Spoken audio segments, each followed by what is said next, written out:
Hello and नमस्ते दोस्तों, मैं हूं Anita. Welcome back to our new video.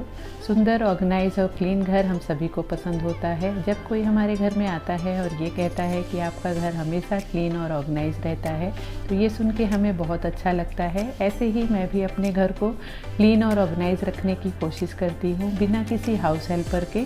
कुछ मैंने ऐसे हैबिट्स बना रखे हैं जिससे कि मेरा काम बहुत ही ईजी और स्ट्रेस फ्री हो जाता है। वही कुछ हैबिट्स मैं आप लोगों के साथ शेयर करने वाली हूँ, जिससे कि अगर आप वो हैबिट्स अपना लेंगे तो आपका भी काम बहुत ही इजी और स्ट्रेस फ्री हो जाएगा और आपका भी घर हमेशा ऑर्गेनाइज और क्लीन रहेगा।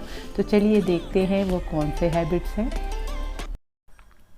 मेरी सबसे पहली आदत है कि जब भी मैं बेड पे से उठती हूँ सुबह सुबह, तो सबसे पहले मैं बेड को क्लियर करती हूँ। बेड पे अगर बेडशीट चेंज करना हो तो बेडशीट चेंज करती हूँ, या उसे ही रखना होता है तो उसे अच्छे से झटक के बेड को मैं एडजस्ट कर देती हूँ, सेट कर देती हूँ। उसी के साथ साथ जो हमारे बेड के साइड टेबल होते हैं, उस पर भी रात को हम बहुत सारे फ़ोन को चार्जिंग पे लगा देते हैं, बहुत सारे नाइट क्रीम वहाँ पे रखते हैं, तो उसे भी सभी चीज़ों को मैं अच्छे से एडजस्ट कर देती हूँ, ऑर्गेनाइज कर देती हूँ, उसे अच्छे से एडजस्ट करके ड्रॉवर में रख देती हूँ। इस तरह से हमारा साइड टेबल और बेड हमारा सही हो जाता है कि हमारा वो रूम क्लियर हो जाता है। उसके लिए हमें फिर अलग से आके टाइम नहीं देना पड़ता है। साथ ही साथ मेरे बेटे का जो कंप्यूटर टेबल है, वहाँ पे वो रात को स्टडी करके बुक्स ऐसे ही रख देता है, तो उसे भी सब चीज़ों को मैं अच्छे से क्लियर करती हूँ और सभी चीज़ों को जगह पे रख देती हूँ। तो इस तरह से एक रूम का उसी टाइम पे तुरंत की तुरंत ही चीज़ें एडजस्ट हो जाती हैं और ऑर्गेनाइज हो जाती हैं। सेकेंड आदत है मेरी कि मैं रोज़ के रोज़ ही सभी चीज़ों की डस्टिंग करती हूँ। जो भी फर्नीचर हुए, इलेक्ट्रॉनिक चीज़ें हुए, अगर हम रोज़ के रोज़ इसकी डस्टिंग करते जाएंगे तो यहाँ पे गंदगी और धूल मिट्टी ज़्यादा जमा नहीं होगी, जिसकी वजह से हमें अलग से इसके लिए टाइम नहीं देना पड़ेगा। तो यहाँ पे मैं रोज़ ही मेरे जो भी फर्नीचर हैं या मेरे इलेक्ट्रॉनिक चीज़ें हैं, मैं उसकी डस्टिंग कर लेती हूँ। ज़्यादा से ज़्यादा 10 मिनट लगता है, लेकिन काम हमारा पेंडिंग में नहीं रहता है। और जो भी ऊपर की डस्टिंग होती है डीप क्लीनिंग वाली, वो मैं एक हफ्ते में एक दिन डिसाइड करती हूँ कि मुझे एक एक जगह की, जैसे वार्डरोब के ऊपर हुआ या फर्नीचर के ऊपर का हुआ, वो सब पोर्शन को मैं डस्टिंग करती हूँ। तो इस तरह से हमारा काम इजी हो जाता है और हमारी गंदगी बढ़ती नहीं है। और यहाँ पे डस्टिंग करने के लिए मैं सजेस्ट करूँगी कि आप लोग भी इस तरह के फाइबर क्लॉथ का ही यूज़ करें। इससे बहुत ही अच्छे से फर्नीचर और इलेक्ट्रॉनिक की क्लीनिंग हो जाती है।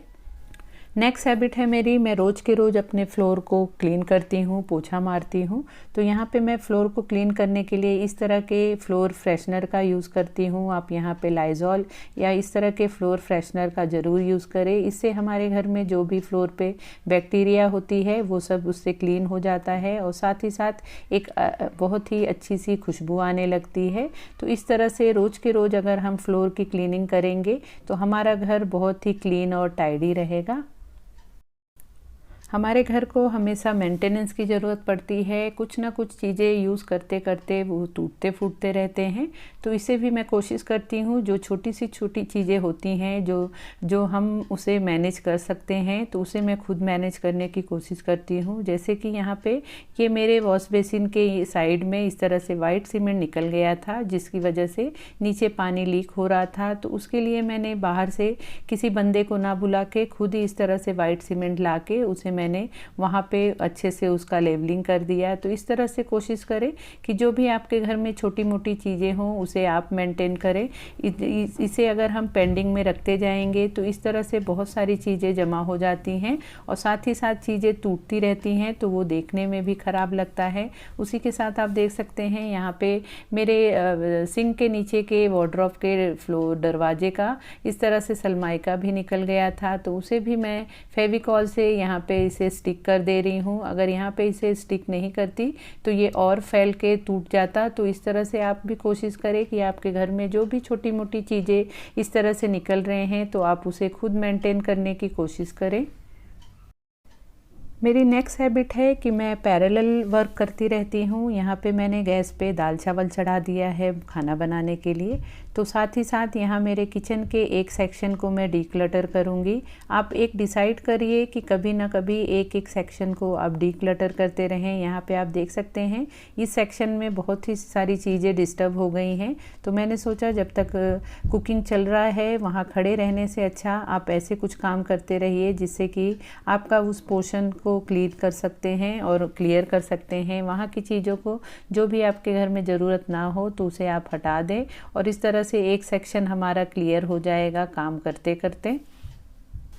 अगली हैबिट है कि आप आपके घर के मेन एंट्रेंस पे ही शू रैक इस तरह से रखें कि जब भी आप बाहर से आए तो तुरंत ही चप्पल जूते निकाल के शू रैक के अंदर रखें। और ये चीज़ आपके घर के सभी मेंबर भी फॉलो करें कि जब भी बाहर से आए तो अपने जूते चप्पल को शू रैक में रखेंगे तो इस तरह से हमारे घर में गंदगी भी नहीं फैलेगी और चीज़ें अपनी जगह पे रहेंगी।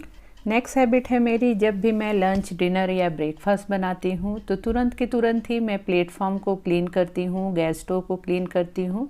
इस तरह से जो भी वहाँ पे हमारे नाश्ते या लंच डिनर के फूड पार्टिकल्स गिरे होते हैं तो वो अच्छे से क्लीन कर लेते हैं हम। नहीं तो इससे अगर हम उसे उस तरह से ही छोड़ देंगे तो वहाँ पे कॉकरोच आने के चांसेस हो जाते हैं। तो इस तरह से जब भी आप लंच डिनर या ब्रेकफास्ट बनाएं तो तुरंत के तुरंत ही आपके प्लेटफॉर्म और गैस स्टोव को क्लीन करें। और साथ ही साथ आप आपके बर्तन जो भी जमा होते हैं लंच डिनर या ब्रेकफास्ट बनाने या खाने के बाद के, उसे भी बर्तनों को आप साथ ही साथ क्लीन करते जाएं। इससे बर्तन हमारे सिंक में जमा भी नहीं होंगे तो हमें ज़्यादा काम का स्ट्रेस भी नहीं आएगा। अगर बर्तन ज़्यादा सिंक में जमा हो जाते हैं फिर उसे देख के हमें धोने का, बर्तन क्लीन करने का दिल नहीं करता है। अगर थोड़े थोड़े बर्तन हम तुरंत के तुरंत ही क्लीन करते जाएंगे तो हमारा काम का बर्डन कम हो जाएगा।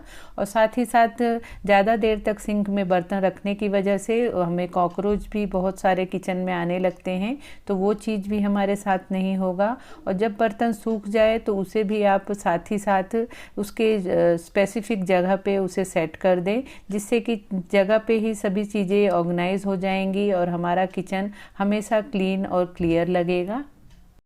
नेक्स्ट हैबिट है मेरी कि मैं सभी चीज़ों को रखने के लिए एक फ़िक्स प्लेस बना दी हूँ और बच्चों को, बड़ों को, सभी को पता है कि कौन सी चीज़ कहाँ से लेनी है और कहाँ रखनी है। अगर हम ऐसी आदत रखते हैं तो हमारे घर में चीज़ें फैली हुई नहीं रहेंगी। जो भी चीज़ जहाँ से जो लेगा उसे उसी जगह पे रखेगा। तो इस तरह से आप भी आपके घर में एक स्पेसिफिक प्लेस बनाएं सभी चीज़ों को रखने के लिए कि सभी को पता रहे कि कौन सी चीज़ कहाँ से लेनी है और कहाँ रखनी है। और साथ ही साथ इस तरह कि आप चीज़ों को ऑर्गेनाइज करने के लिए इस तरह के बास्केट का यूज़ करें। अगर हम इस तरह के बास्केट का यूज़ करते हैं और सभी चीज़ों को अलग अलग करके रखते हैं तो चीज़ें हमें ढूंढनी नहीं पड़ती हैं और बहुत ही सिस्टमेटिक चीज़ें ऑर्गेनाइज रहती हैं। तो इस तरह के बास्केट का यूज़ करके आप अपने घर को बहुत अच्छी तरह से ऑर्गेनाइज और क्लीन रख सकते हैं। यहाँ पे देखिए मैं इस तरह के बास्केट का यूज़ करती हूँ। जो भी बाथरूम से रिलेटेड चीज़ें होती हैं उन सभी को एक जगह पे ऑर्गेनाइज करने के लिए इस तरह के बास्केट का अगर हम यूज़ करते हैं तो सभी चीज़ों को एक साथ ही हटा के और हम उस जगह की क्लीनिंग कर सकते हैं। और जब हम क्लीनिंग करने लगे तो कोशिश करें कि उसमें आप चेक कर लें कि कौन सी चीज़ उसमें से ख़त्म हुई है तो उस बॉटल को वहाँ से हटा दें तो चीज़ें हमारी बहुत सारी वहाँ पर जमा नहीं होंगी और हमें इस तरह से क्लीनिंग करने में ज़्यादा टाइम नहीं लगेगा और चीज़ें हमारी बहुत अच्छे से ऑर्गेनाइज और नीट एंड क्लीन दिखेगी। अगली आदत है मेरी, जब भी मैं कपड़े को धो के सुखा के उसे फोल्ड करके वार्डरोब में रखने लगती हूँ तो मैं चेक करती हूँ कि अगर कोई भी सेक्शन डिस्टर्ब लगता है तो उस सेक्शन को मैं उसी टाइम पे अच्छे से उसे जमा देती हूँ, अच्छे से कपड़ों को एडजस्ट कर देती हूँ। तो इस तरह से करने से वार्डरोब हमारा बिखरा हुआ नहीं लगता है और एक साथ हमें सभी चीज़ों को ऑर्गेनाइज नहीं करना पड़ता है। अगर हम एक एक सेक्शन को एक एक दिन अलग अलग दिन पे इस तरह से ऑर्गेनाइज करें तो चीज़ें हमारी बहुत अच्छे से ऑर्गेनाइज भी हो जाती है और हमें काम का स्ट्रेस भी नहीं आता है। अगर आपको मेरी ये वीडियो अच्छी लगी हो, यूज़फुल लगी हो तो प्लीज़ वीडियो को लाइक शेयर करना और अगर आप मेरे चैनल पे फर्स्ट टाइम विज़िट कर रहे हैं तो चैनल को ज़रूर सब्सक्राइब कर लेना। आप लोगों की सपोर्ट की बहुत ज़रूरत है। तो मिलते हैं फिर नेक्स्ट वीडियो में। Bye bye.